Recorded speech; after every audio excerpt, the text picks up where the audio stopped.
Hey guys, welcome back to the Lost Artistry Lash channel. Today, I'm going to be dissecting this set right here, showing you exactly how you can effortlessly recreate this look on any of your clients. Let's get into it. To start, the curl I used for the entire set here is a B-curl lash. The reason why it looks so lifted is because my clients' natural lashes are quite lifted on their own, which makes a B-curl look a little more dramatic. If your client had downturned or straight natural lashes, don't worry, still use B-curl lashes. Just make sure that you place your extensions on top of the natural lash instead of beneath it. Next up, which diameters did I use? I'm going to show you how to dissect this even if I didn't tell you what they were. So when I zoom in really close here, see how dark and dense this looks here, each spike? That can only come from using high diameter lashes. Don't worry, it's still a volume lash set, but you're gonna do things a little differently. So 0.10 diameter lashes are a must when it comes to this set. And if you're using Lost Artistry's ultra dark lashes, which look like this, then you are going to love the 0.10s. They're super lightweight, even though they're high diameter and high impact set. So 0.10 in ultra dark lashes. We're gonna put a UD there to remember. Now let's look at the fan types. So when we look at this set up close, you can see all the lashes are pretty compact. It can be easy to think that classic lashes or pre-made spikes were used for this set, and you could totally get away with using our pre-made volume spikes for this look. They look like this right here, but I actually created handmade fans for this look. And all I did was, instead of fanning them out, I just created wet lashes, which look a lot like classic lashes. But that's how you get high impact without a lot of weight being put in your client's natural lashes.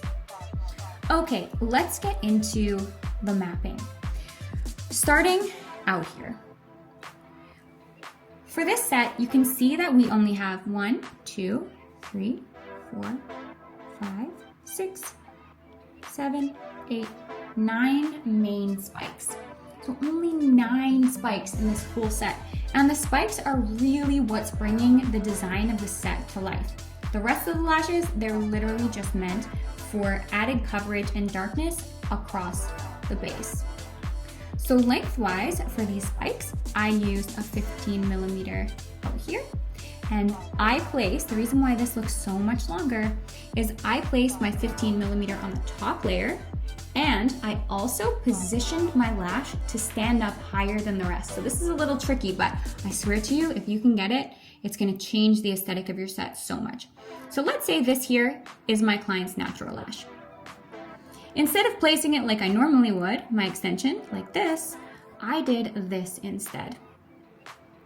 I connected just the base of the lash to the natural lash, and then I lifted the lash up.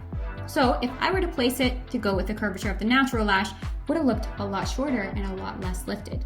But because I used a micro placement point at the base, I was able to make it stand out even more. It's honestly the little details like this that make a huge difference to your lash sets. In fact, if you want to dive into more detail on styling, retention, and all those things with me, I actually have multiple webinars available on the Lost Artistry Lash website. You'll not regret signing up for one of those. They're super detailed and so inexpensive. So that is how I made this fan stand out. Now, you're probably thinking, that's a pretty extreme looking spike for just a few 0.10 diameter lashes. Dimension-wise, believe it or not, even though I'm working with 0.10 diameter lashes, and you really don't want to go more than like a 3D with those lashes, I maxed out at 3D fans. So this is only a 3D 0.10 diameter lash. The reason why it looks so dark and dramatic is because I did something like this. So I placed one lash on the top right here and my 15 millimeter. Then to build darkness around it, I placed a 13 millimeter to direct into that lash, and then another 13 millimeter to direct into that lash as well. So the points all met at the tips. So it looks like it's one fan, but it's actually 3. So that gave me a really noticeable spike. And then to build darkness around the base, I kept my lengths quite short.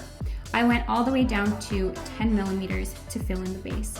Again, using those exact same fans. Now, you'll notice these little tiny lashes in between. Those are just meant for added texture.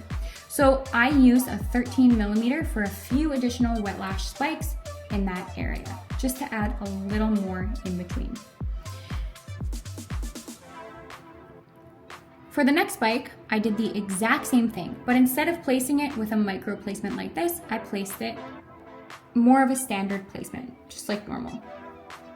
And that's why, even though the eye sits a little higher, the 15 millimeter length here is looking a little shorter than the 15 millimeter length here. That's what really brings our cat eye lash mapping to life. So you can see here that I tried to do the exact same method as I did with spike bundling over here, where I did a 15 in the middle and then a 13 on either side to create the illusion of one spike. I did that here, but unfortunately I fully failed. And instead I ended up with a little bit of a separated spike. But when we look at the whole image, it honestly doesn't really matter that much that it's imperfect. It all kind of comes together in the end. So don't put too much pressure on yourself. Just do as good of a job as you can. You can see here, this is one spike and then another to create the illusion of one spike. And you can again see the exact same thing over here. It's not perfect, but it totally works. This one here is a wonderful spike and is, in my opinion, a 10 out of 10. Even though there's 3 lashes that build that spike, they really look perfect. So what I do when it comes to spike building, we can zoom in here. Let's say this is the natural lash that I want to use, and I always use my longest length on the top layer. So this is my natural lash that I want to use my longest length spike on. For this section, it's a 13. So that's going to sit just like this. Now, I'm not going to utilize the natural lashes on either side of it for building my spike. Instead, I'm going to go right beneath, and I'm going to go, so if this one's a 13 millimeter, I'm going to go 1 to 2 millimeters shorter. So this one here is going to be a 12. And then on the other side of that natural lash is going to be another 12. And that is how I'm going to bundle my spikes to make them. So walking through again, just so you can copy this later. Don't make fun of my writing. Okay, so 13, this is also a 13, 12, this is a 10, so I jumped down because I wanted a little additional wispiness. So we went to a 10 and then an 11 and back down to a 10. Again, just utilizing multiple natural lashes to build my spikes. Now, that is what I did for the spikes. If you guys want more tutorials on this, let me know. I'm also making an anime course right now, which is so detailed, and it's gonna walk you through all the fine details of everything like this. That hasn't come out yet, but when it does, you're gonna love it. Let me know if you want more information on that in the comments below. Okay, after that's done, it's time to zoom in and work on the base. When I look closely at the base, you can barely even see it. Why? Because I used such short lengths. The only time you can really tell there's even a base is if I zoom in here, I can see little lashes. So for the base of this set, you can kind of get away with whatever you want. You can use really short, narrow fans down there that look a little like this. You can use super wide short fans that look a little more like this. As long as they're super short and really, really soft, they're not going to look bad in the set at all. So if my top layer is a B curl, to be honest, I probably want to jump down to a J curl on the bottom layer, because as soon as I use a B curl or a heavier curl, it's going to kind of steal the show. So we just want it to add darkness along the base. Honestly, if you have never tried using a curlier lash for your spikes, and then for your base using a softer lash, you are missing out. You're gonna absolutely love it. It changes your wispy looks so much and looks so intentional. So I did actually jump down to a J curl for some of the bottom lashes. And then the rest I actually used B-curl as well in the wet lash spikes. For the bottom layer, a mix of 8 and 9 millimeter in this section, and then jumping down to 7 millimeter just in this section right here. Again, with the J curl, I actually used a mix of 3 and 4D pre-made fans for the base here. And again, you can't even tell, but just keep your length short, so that's key. And then I just mixed some Handmaid's 6 and 7s in here as well. Again, just in wet lashes. So let's just quickly recap on this set. I swear to you, it's not nearly as hard as it looks. So our mapping looks a little something like this. And by all means, if you have any questions, let me know. Oops, I erased too much of it. Anyways, B-curl 0.10 wet lashes for all the spikes across the top, going down to 12, 11, 10, 10. And then I actually put a little tiny 8 millimeter spike in there, but you can barely even see it. And then in your bottom layer, just use J curl lashes in 5, 6, 7, 8, and 9s. Just mix them together all across that area. And then let's quickly look at our bottom lashes. That's another course we have coming out really soon. So for the bottom lashes, I don't often go any longer than 8 millimeter ever. This is actually only up to 7, which is kind of crazy. So my bottom lashes were done also with closed wet lash bands. If you guys need a tutorial on that, let me know. But this is a 6 millimeter, 7, 5, 6, 7, with a 5 right beside it, 5, 5, 5, and then 5 all the way over here. As I'm writing in a really weird way. But why it looks like they're bundled just like these lash spikes is because they are.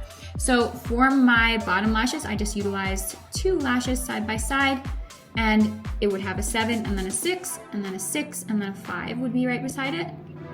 And again, 5, so it would just be 2 5s, and again 2 6s, and then 7, 5, 5, 5, 5, 5, 5, and 5.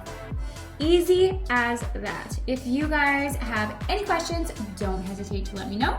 And if you like tutorials like this, honestly, just comment below, because I can make an unlimited amount of tutorials just like this. If you like this breakdown, please be sure to give us a follow. You would not believe how helpful it is for our business for you to subscribe to our YouTube channel and follow us on all of our socials. I'll start Artistry Lash. See you in the next one.